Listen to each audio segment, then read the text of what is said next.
Hello viewers, स्वागत है आप सभी का मेरे यूट्यूब चैनल स्कूल ट्यूशन गुरुजी में। आज हम बात करेंगे कार्यपत्रक 28 की, जो कि 31 दिसंबर के लिए जारी किया गया है। ये कक्षा 8 का हिंदी विषय कार्यपत्रक है। यहाँ बच्चे अपना नाम लिखेंगे और ये अपने कक्षा अध्यापक का नाम लिखेंगे। बच्चों, हमारा पाठ चल रहा है अकबरी लोटा, और आपने पिछले कार्यपत्रक में देखा कि किस प्रकार लाला जी के मित्र ने अंग्रेज से झूठ बोला और लाला जी को बचाने की कोशिश करने लगा। तो चलिए देखते हैं, जानते हैं, समझते हैं कि आज के पाठ में आपके लिए क्या खास है और आज का कार्यपत्रक आपको क्या बताना चाहता है। अकबरी लोटा। इस विवरण को सुनते सुनते साहब की आंखों पर लोभ और आश्चर्य का ऐसा प्रभाव पड़ा कि वह कौड़ी के आकार से बढ़कर पकौड़ी के आकार का की हो गई।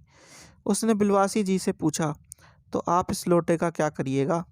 मुझे पुरानी और ऐतिहासिक चीज़ों के संग्रह का शौक है।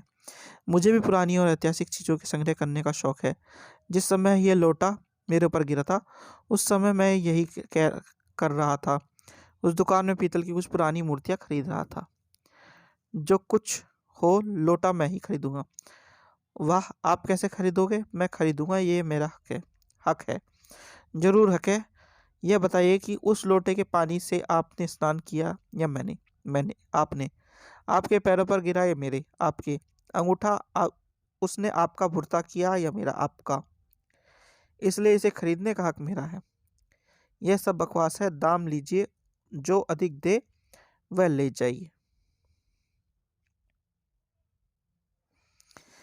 यानी कि बच्चे, हुआ क्या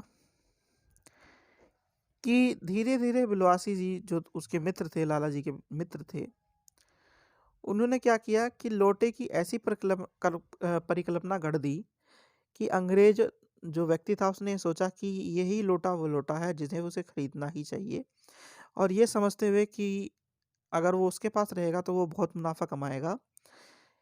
इस चक्कर में उसने लोटा मुंह मांगे दामों में खरीदने के लिए तैयारी करनी शुरू कर दी एक तरह से।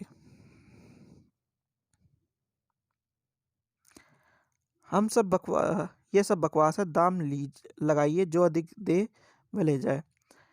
वही सही। आप इसका 50 रुपये लगा रहे थे तो मैं 100 दे देता हूँ, मैं 150 देता हूँ, मैं 200 देता हूँ, अजी मैं 250 देता हूँ। यह कहकर बिलवासी जी ने 250 के नोट लाला जवलाल के आगे फेंके दिए। साहब को भी ताव आ गया। उसने कहा, आप 250 दो तो मैं 500 देता हूँ, अब चलिए। बिलवासी जी ने अफसोस के साथ अपने रुपए उठाने लगे, मानो अपनी आशाओं को लाश उठा रहे हों।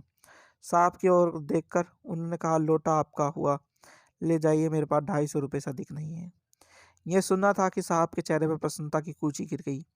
उसने झटपट लोटा लिया और बोला, अब मैं हंसता हुआ अपने देश लौटूंगा। मेजर डगलस की डींग सुनते सुनते मेरे कान पक गए थे।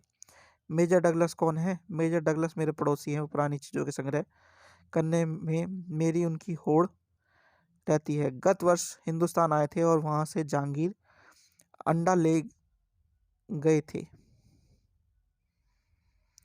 तो यानी कि हुआ क्या बच्चों, जो जवाहरलाल जी थे, उन्होंने क्या किया, 250 रुपये के बदले 500 रुपये एक तरह से अंग्रेज से बेवकूफ़ बना के ले लिए। और जब अंग्रेज को वो लोटा मिल गया तो कहने लगा कि मैं मेजर डगलस है कोई, उनको ये दिखाऊंगा कि मेरे पास भी ऐसी पौराणिक चीज़ है जैसे कि आपके पास है। तो बच्चों, ये तो हुआ आपका कार्यपत्रक के बारे में। अब जरा प्रश्नोत्तर देख लेते हैं। अंग्रेज वह लौटा क्यों खरीदना चाहता था? तो बच्चों, अंग्रेज वह लौटा इसलिए खरीदना चाहता था क्योंकि जवाहरलाल जी ने उसे ये लोटे के बारे में काफ़ी चीज़ें बताई थी, जिस पर कारण उसे लगा कि लोटा सच में बहुत ही कीमती है। आगे है प्रश्न नंबर 2। बिलवासी जी को लोटा खरीदना नहीं था, फिर भी अंग्रेज से मोल भाव क्यों कर रहे थे? अनुमान लगाकर लिखिए। तो बिलवासी जी को लोटा खरीदना तो नहीं था, लेकिन उसके दाम वसूलने जरूर थे, ताकि उन्हें अपने मित्र की मदद करने में कोई दिक्कत ना हो, यानी कि लाला जी की मदद करने में कोई दिक्कत ना हो। इस वजह से वह इस तरह का दर्शा रहे थे कि वह भी लोटा लेने में बहुत ही मन से, तन से, धन से साथ हों। अब है मेजर डगलस। मेजर डगलस कौन थे? तो मेजर डगलस जो अंग्रेज हैं उनके पड़ोसी हैं, और वह भी कई तरह की पुरानी चीज़ों को रखते हैं अपने पास। प्रश्न नंबर 4 है, गतिविधि क्या होता यदि अंग्रेज को ऐतिहासिक वस्तु को खरीदने का शौक ना होता? कल्पना कर लिखिए। यदि अंग्रेज को ऐतिहासिक वस्तु को खरीदने का शौक ना होता तो भी वो लोटा जरूर खरीद लेता, क्योंकि उसको लोटा इसलिए पसंद था कि वो उसे लगा कि ये लोटा बहुत ही कीमती चीज़ है और इसे मैं बेच करके कुछ और पैसा या मुनाफा कमा सकता हूँ। क्योंकि पहले संक्षेप में अगर देखें तो वो लालच के या लोभ के बद में पड़ चुका था। ठीक है बच्चों? तो बच्चों ये हो गया आपका कार्यपत्र कंप्लीट और वीडियो भी आशा करता हूँ आपको वीडियो अच्छी लगी होगी। अगर वीडियो अच्छी लगी हो तो चैनल को सब्सक्राइब करें, वीडियो को लाइक करें, शेयर करें। Thank you.